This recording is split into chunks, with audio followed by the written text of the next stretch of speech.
What's up, folks? Welcome to Sick Town. Lighting all the candles. Hi, kids. It's me, Chaotic Witch Aunt. Welcome back to my channel. If you can't tell, I am sick. I do not have COVID. It is just a cold, but I will be drinking a huge amount of water during this video. Because apparently the colds in freaking Colorado are just dry colds. If you don't know what that means, it means my throat is sore and my nose is runny somehow, but there's like no congestion, just pain. So today's video, we are talking about Samhain, or All Hallows Eve, or Halloween. Personally, I refer to it as Samhain. I did do things for Samhain last year. I forgot what I did because I didn't write it down. Samhain is the first week of November. A lot of people refer to it as Halloween. Samhain was also known as Halloween, All Hallows Eve, and the Witch's New Year. Middle point between the autumn equinox and the winter solstice, which I love. It's marked by a thinner veil, reverence for the dead, and harvesting plants and livestock. It comes from a very, very ancient Celtic Irish practices, but the way we see Samhain is definitely more a Celtic reconstruction from those earlier practices. Traditionally, the Celts are believed to have split the wheel of the year into two halves, and Samhain would be on the darker side. Samhain is the big spoke on the wheel that transition us from cycles of birth and growth to the cycle of death. Samhain's fun. So this is from, of course, Temperance Alden's Year of the Witch. I use this to structure my conversations about the Wheel of the Year. We definitely hear about the veil is thinning. We hear it a lot, especially around Halloween. But the veil is thin multiple times a year, especially Samhain, Yule, and around the Jewish Passover and Christian Easter. It is not the only day in which the veil is thin, but it is the period of thinning. Mood. This is significant in many ways for witches who want to seriously manifest and change their lives in the new year. So we could think of it as the witch's new year. I have always celebrated Samhain. It's always been a big holiday for me. I've celebrated it in many years.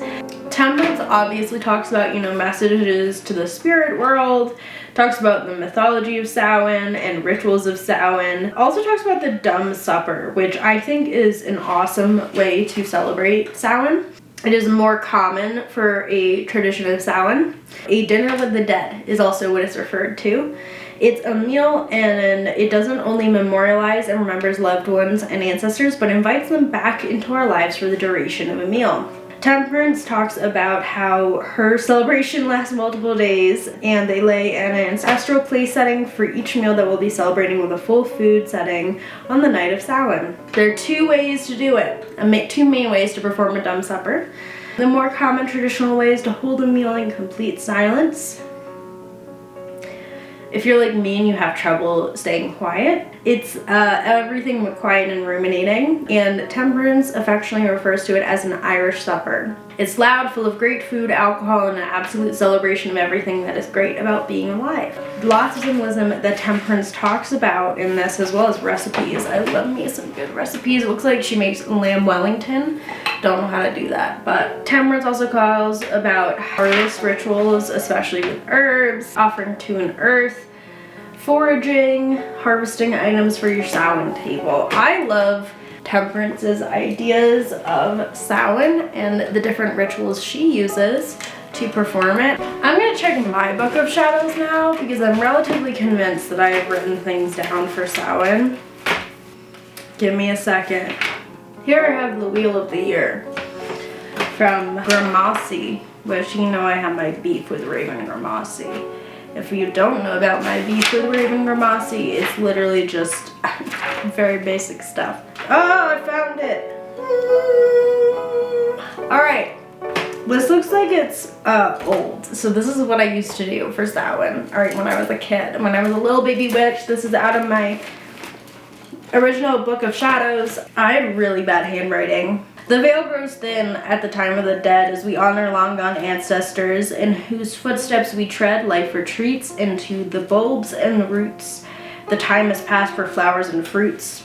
As leaves fall thick and carpet the ground, the dark mother waits in silence profound.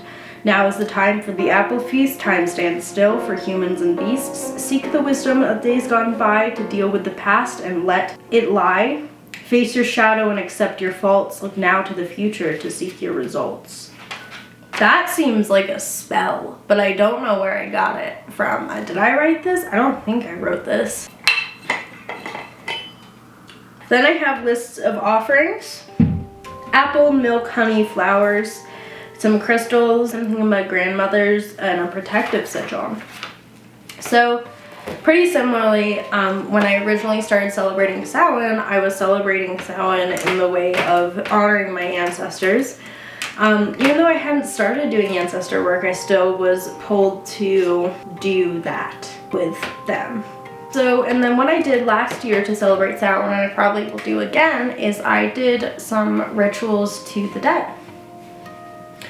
I just lit some candles, I spoke with my ancestors, I put out food for them. For me, Samhain has been a time to honor the dead, and I do that for a couple days typically. I think I had like a full-blown setup last year, but I don't remember it because I didn't write it down.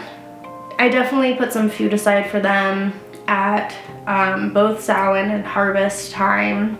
Me and Matt, my friend, are doing a friend's harvest this year, which I'm really excited for. There are lots of ways to celebrate Samhain as both a harvest and a time where the veil is thin. For me personally, I go for the ancestor work and the working with the dead and doing that. You don't have to do that, but I think it's such a great time to work on the bond with your ancestors and your spirits, non-deity spirits, those who have passed on. There are obviously other times when the veil is thin, but this is a great time to communicate with anyone. So I believe my partner and I are actually doing a ritual to set up a space for the ancestors, leave some offerings for them, talk to them a little bit, and I'm really excited for that. I'm also finishing up my 13-month witch course this week.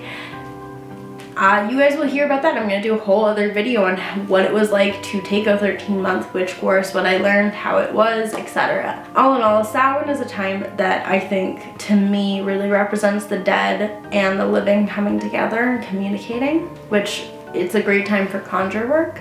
It's a great time for, like I said, honoring your ancestors and honoring your spirits, especially communicating with them. Certain things associated with Samhain were the things that I wrote down: apples, honey, milk. Apples are a really big one. Apples are also sacred to Diana. Yeah, and you don't even need I don't think you need a lot of materials for Samhain. You really can celebrate Halloween and just light a white candle at the front of your home or on your altar to represent your ancestors, to honor them. Leave a glass of water out. Honoring your ancestors isn't a very big thing. You can also, make some of the recipes that Temperance Alden talked about. She has a butternut squash soup recipe in here. That's so sexy. And Wellington, soda bread. And she mentions how when you cook for your ancestors, it's authentic. It's important that you are as authentic to your own bloodline and heritage as possible, especially if you're doing a Dhamma supper. Did any of your deceased family members eat a restricted diet? One of my ancestors did, but you can best believe that I'm giving my grandfather ice cream, even though he wasn't allowed to have it. He still had it. He still ate the ice cream, even though he wasn't supposed to. But I am still giving him ice cream because he loves ice cream. I should get some good dairy buyers stuff. And of course, Samhain is right around Halloween. So Halloween is another thing you can celebrate. I know a lot of Christians hate Halloween and think witches are cursing their candy. I can assure you I will not be doing that. I don't have the energy or time. You hear my voice right now? I am resting. I am sick. If you guys are interested in receiving a Samhain ritual from me, you can join my Patreon at any tier. Everyone has access to my Wheel of the Year rituals, and I will be sending that out this weekend when I send this video out. But yeah, if you are doing anything for Samhain or you are very interested in Samhain, let me know in the comments. Tell me what you're doing. I'm sorry this video is shorter than normal. It's because I'm doing my best, but as you can tell, sick. But yeah, if you want, you can leave a comment, like, subscribe, turn the bell on, but no pressure. Remember to drink water, wear your mask, rest. Sa benedica.